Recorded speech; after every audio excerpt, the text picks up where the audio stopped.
Children, आपण बघतोय 7th lesson Khashaba Jadhav. Have you heard about the Olympic games? तुम्हाला Olympic गेम्सबद्दल माहिती आहे का? Sportsman from many different countries of the world come together for the Olympic games. वेगवेगळ्या देशातील जे स्पोर्ट्समॅन असतात ते सगळे एकत्रित येतात. A number of events are held. खूप मोठे इव्हेंट्स असतात त्या ऑलिम्पिक्समध्ये. There R games. वेगवेगळ्या टाईप्सचे गेम्स आहेत तिथे.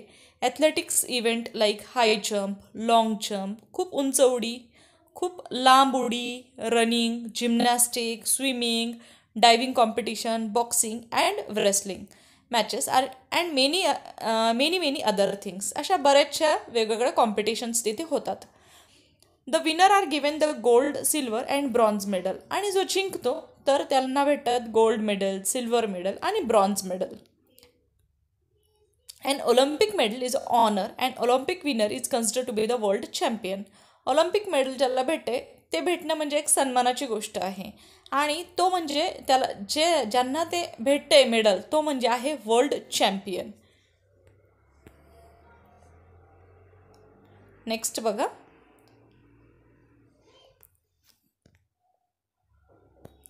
Few Indians have one Olympic medal so फार. आपल्या भारतीयांनी पण काही medals जिंकलेत. The first person to win a medal for the independent India was a wrestler from Maharashtra. His name was Khashaba Jadhav. सगळ्यात पहिला व्यक्ती स्वातंत्र्य मिळाल्याच्या नंतर की ज्यांनी रेसलरमध्ये मेडल जिंकून आलाय तो म्हणजे खशाबा जाधव. नेक्स्ट बघा. Khashaba Jadhav was born in a very poor family. आता खशाबा जाधवांचा जन्म अगदी पुअर फॅमिलीमध्ये झाला, गोलेश्वरमध्ये. आणि गोलेश्वर कुठे आहे? सातारा डिस्ट्रिक्टमध्ये आहे. But it was a family that loved sports, specially wrestling. पण ती अशी फॅमिली की त्यांना खेळामध्ये खूप इंटरेस्ट आहे. हिज फादर, त्यांचे जे वडील आहे Dadasaheb, was himself a wrestler. ते सुद्धा एक रेसलरच होते. He had 5 son. त्यांना 5 मुलं होती. The youngest of them was Khashaba. Dadasaheb himself taught his son wrestling. दादासाहेबांनी स्वतः त्यांच्या मुलांना रेसलिंग शिकवली. They were all very good at it but the best among them was Khashaba. पाचीचे 5ही मुलं रेसलिंग खूप छान करायचे पण त्यातल्या त्यात सगळ्यात बेस्ट म्हणजे खशाबा.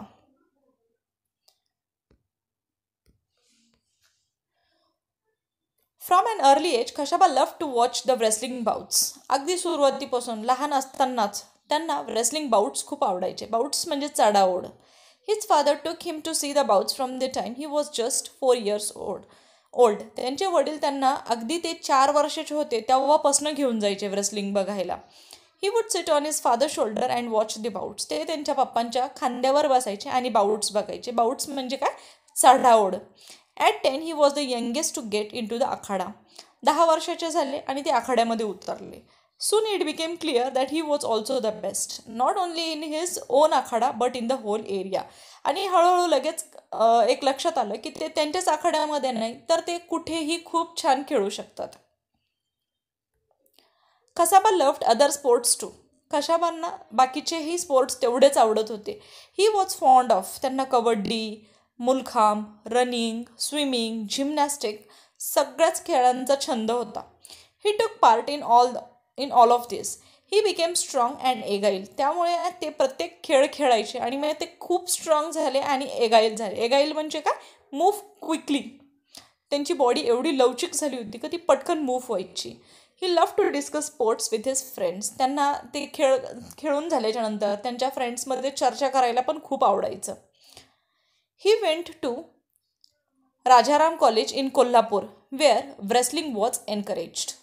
ते मग कोल्हापूरला गेले राजाराम कॉलेजला. तिथे रेसलिंगला खूप एनकरेज करायचे तिथले लोक. Khashaba took part in many wrestling bouts and won them all.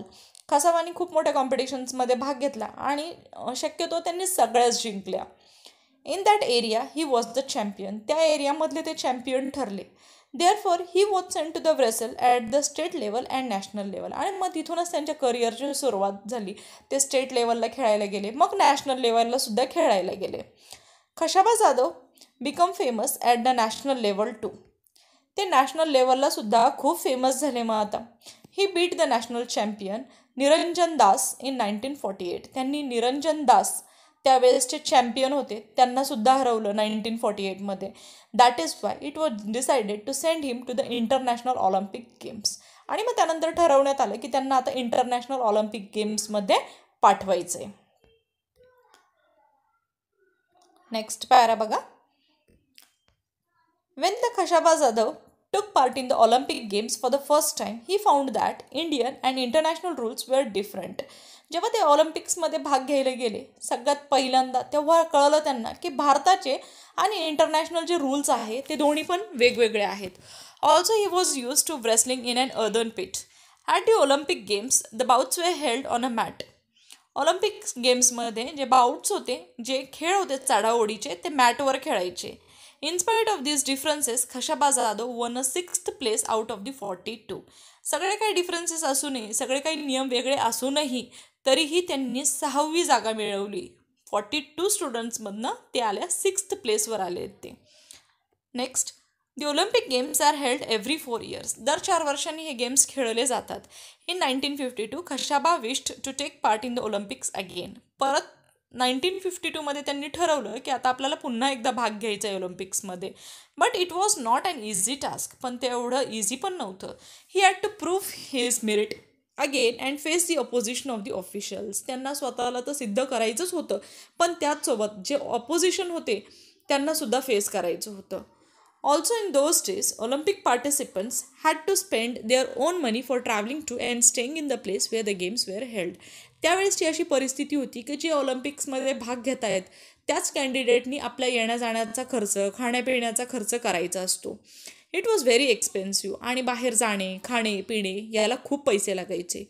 Khashaba did not have that much money and he did not get any money from the government. पण त्यांच्याकडे तेवढे पुरेसे पैसेही नव्हते आणि त्यांना गव्हर्नमेंटकडनं तेवढी मदतही झाली नाही. At last the principal of Rajaram college gave his own house to get the money. Other people in the Khashaba's village also helped. त्याच्यानंतर राजाराम कॉलेजचे जे प्रिन्सिपल होते त्यांनी त्यांच्या घरातून पैसे दिले आणि त्यांचे जे खशाबाचे जे गावकरी लोक होते त्यांनीसुद्धा खशाबांना मदत केली. In 1952, Olympics were held at Helsinki. There, Khashaba Jadhav has to face opponents from Russia and Gulf countries. 1952मध्ये जे ऑलिम्पिक्स झाले ते हेल्सिंकीला झाले. त्यामध्ये त्यांना रशियाचे ऑपोनंट्स होते. ऑपोनंट्स म्हणजे समोरचा पक्ष, विरुद्ध पक्ष, तर तो रशियाचा होता आणि गल्फ कंट्रीजचाही होता. He won the first 5 bouts quite easily. He won each bout within 5 minutes. पहिल्या 5 ज्या बाउट्स होत्या त्या त्यांनी खूप इझिली विन केल्या आणि ह्या सगळ्या बाउट्स त्यांनी अगदी 5च मिनिटात जिंकल्या. Then he had to face a wrestler from the Japan. त्याच्यानंतर त्यांच्या विरुद्ध जापानचे रेसलर उभे राहिले. They were both well matched. The bout lasted for the 15 minutes. पण आता मात्र जरा कठीण झालं होतं. आताची त्यांची जी मॅच होती ती तब्बल 15 मिनिटं चालली. Khashaba lost the match by just 1 point आणि तिथे ते हारले फक्त एकाच पॉईंटने. He was exhausted after the bout but he was asked to wrestle with a Soviet wrestler immediately. This was against the rule. According to the rules, Khashaba should have rested for at least half an hour before the second bout. ती match झाल्याच्या नंतरच त्यांना लगेच दुसऱ्यासोबत match करायला सांगितली आणि हे नियमांच्या बाहेर होते. एक मॅच झाल्याच्या नंतर कमीत कमी अर्धा तास तरी विश्रांती घ्यायला हवी होती. Khashaba lost in the bout with the Soviet wrestler. तिथेही ते हारले सोवियत रेसलरसोबत.